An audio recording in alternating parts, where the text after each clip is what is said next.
Keinginan saya banyak, berarti saya harus cepet ini. Hidup saya pendek, harus saya maju saja terus. Halangan apapun diterjang. Iya, tapi engkau juga harus ngerti kapan berhenti sebentar, kapan direm. Khawatirnya kamu maju, tidak peduli kiri kanan, ternyata salah jalan. Ternyata di belakang banyak yang terlewatkan. Orang lain yang berjalan dengan kecepatan tidak seperti engkau dapat banyak. Karena engkau lari terlalu cepat, tidak dapat apa-apa.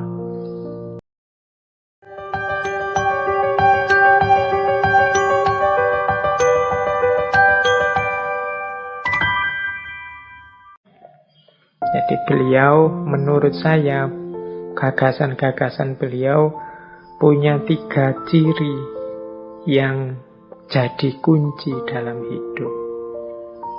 Yang pertama adalah self-control. Yang kedua, self-awareness. Yang ketiga, harmony with nature. Nah, ini 3 kata ini rasanya sederhana, tapi kalau dijelaskan bisa panjang lebar. Bahkan hampir semua tokoh di banyak kajian ngaji filsafat kita, 3 nilai ini rasanya jadi nilai kunci juga. Yang pertama adalah self-awareness. Self-awareness itu kesadaran diri. Nah, ini kan yang kemarin bisa nyambung dengan tema introspeksi, tema muhasabah, tema mengenali diri, dan lain sebagainya. Karena memang kunci gerbang kemana saja perkembangan kita sebagai manusia itu ada pada kesadaran diri. Kesadaran diri itu berarti kesadaran tentang kemanusiaan kita, sekaligus kelebihan-kelebihannya, dan juga kelemahan-kelemahan serta batas-batasnya. Ini self-awareness, kesadaran diri, termasuk identitas-identitas yang kita sandang, amanah-amanah yang harus kita jalankan, siapa diri kita, dan lain sebagainya. Ini self-awareness. Ini pertanyaan-pertanyaan kunci dan penting sebelum kita berjalan itu kita sadar siapa diri kita. Yang pertama itu. Kalau sudah mengenali diri, menyadari diri, baru setelah itu self-control.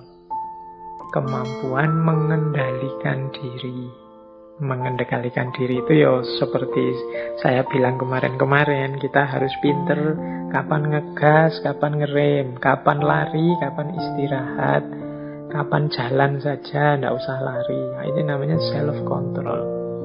Kapan kita harus maju, bersemangat, berjuang, kapan kita harus sabar, menunggu, dan tawakal.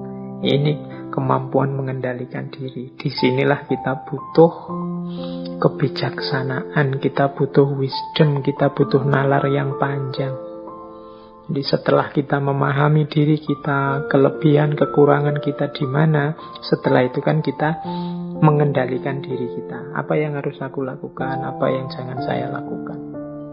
Banyak di antara kita yang gagal bukan karena tidak punya kemampuan, tapi karena salah timing. Waktunya orang bergerak, dia diam.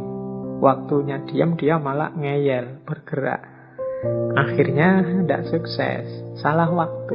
Sama kayak orang tinju atau orang sepak bola itu. Waktunya ditendang langsung malah diumpan. Waktunya diumpan saja ditendang langsung, ya tidak gol. Orang tinju juga begitu.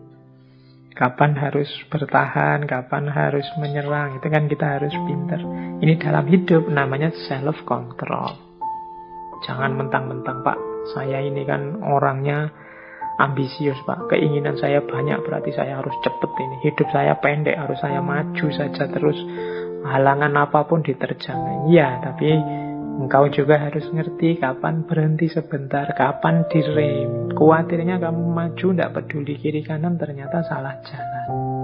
Ternyata di belakang banyak yang terlewatkan. Orang lain yang berjalan dengan kecepatan tidak seperti engkau dapat banyak. Karena engkau lari terlalu cepat, tidak dapat apa-apa. Disinilah pentingnya self-control. Makanya ini sebentar lagi kita akan mau puasa ini.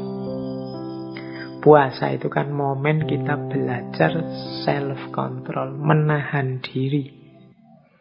Jadi tidak mentang-mentang punya, tidak mentang-mentang bisa terus dilampiaskan sak pol-pole. Kita harus punya kemampuan ngerem, menahan diri, self-control.